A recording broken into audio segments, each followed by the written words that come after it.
the other great thing about Bitcoin that people maybe don't talk about enough is, and we're seeing it now, is just its highly liquid nature. That for some reason, as a business owner, your first responsibility has to be to your business itself, the employees, your suppliers, your clients, whatever.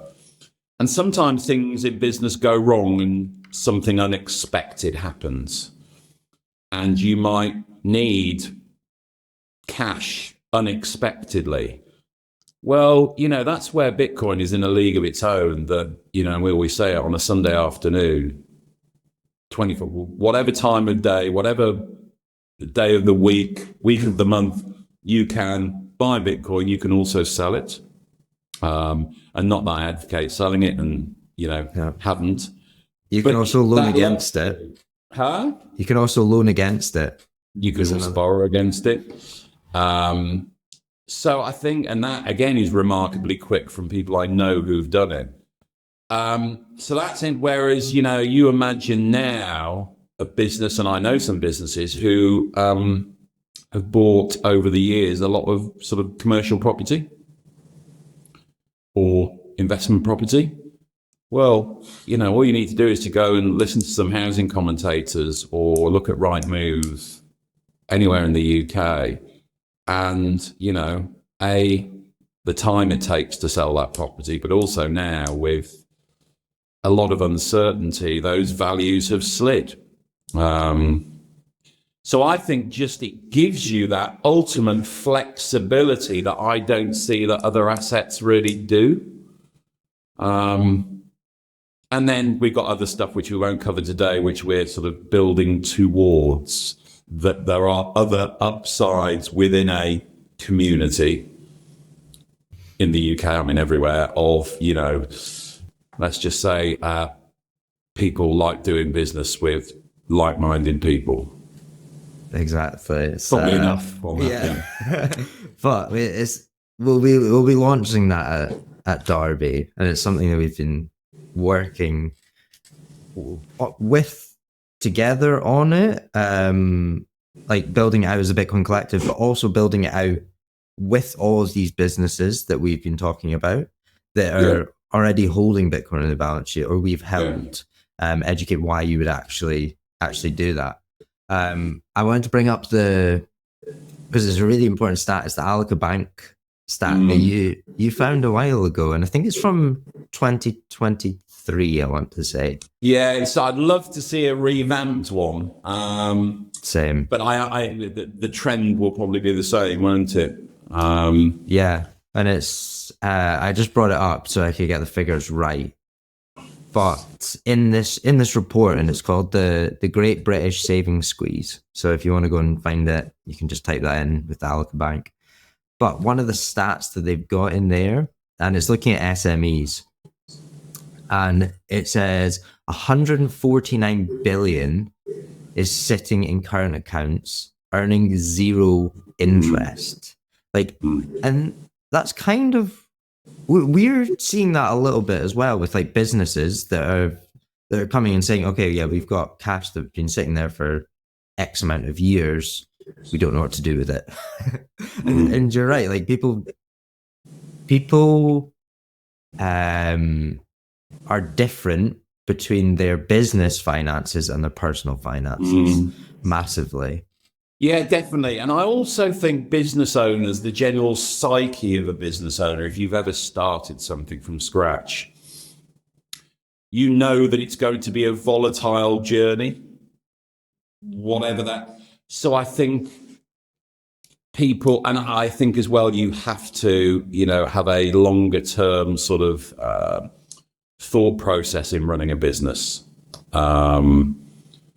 So I think both those two things of having maybe a longer term game plan because you're a business owner and knowing to expect the unexpected probably makes the transition to acquiring a volatile asset price-wise a bit easier than maybe someone, and again, no criticism, who, has just lived paycheck to paycheck and has done really, really well and has a safe, secure job and invest in safe things, whereas that maybe, is harder for them to stomach.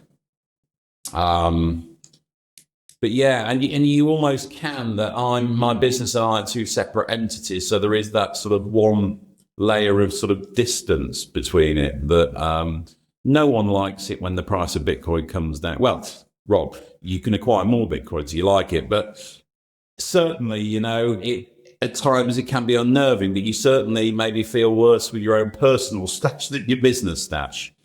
But it's, you're right. And I'm seeing a massive change, not just through the Bitcoin community, but with friends of mine and people, not just business owners, but people working in traditional finance. A huge change in how they look at Bitcoin, because if we are all being brutally honest, whenever, that FTX and massive crypto implosion took place, there were a lot of messages coming from friends of mine and people I know like, are you okay? And when you told them that you were still buying, I think, they were looking to say, well, you probably need sectioning under the Mental Health Act. Because this asset is clearly going to zero. Although not zero. Everyone who a lot of people write, well, it's definitely going to $10,000 because everyone's told me that. And I'm going to buy loads when it's at $10,000. And of course, like anything, it never got to $10,000, even though everyone thought it would. That was one of my best mates. We had this moment at the bottom of the bear market. And it was, I think Bitcoin was at like $17,000. It was around when we had the Edinburgh conference. And he just had, because I was like, I'm buying. I'm just doing this thing. Like, this is like the bottom. And then he was like, I'm waiting for $12,000. I'm waiting for it. And he didn't buy, he ended up buying it like 25, 30 or something. And it's like, you can't, that's why going back to the dollar cost average, that's why that's so important, because you can't time the market. No.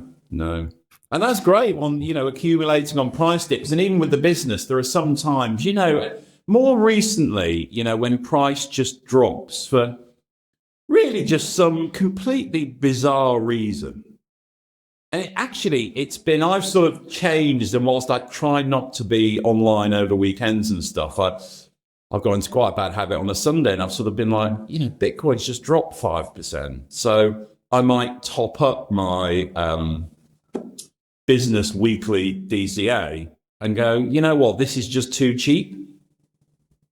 And it's all about then going, okay, well, I'm bringing my, total cost base down. And it's a really interesting thing. And, but unfortunately, there is just a huge educational gap still.